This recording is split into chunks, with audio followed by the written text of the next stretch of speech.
श्री मालोल पंचकम् योगिध्येयं सदानन्दं भक्तानामभयङ्करं मालोलं पुण्डरीकाक्षं संश्रये वरदं हरिम्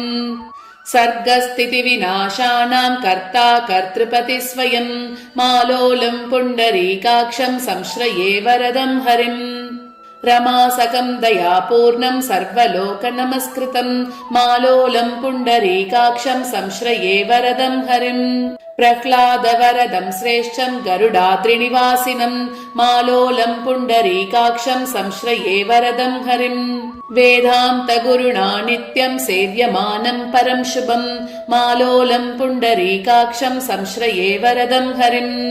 श्रीरङ्गयोगि कृपया प्रोक्तं स्तोत्रमिदं शुभं यः पठे श्रद्धया नित्यं सर्वपापैः प्रमुच्यते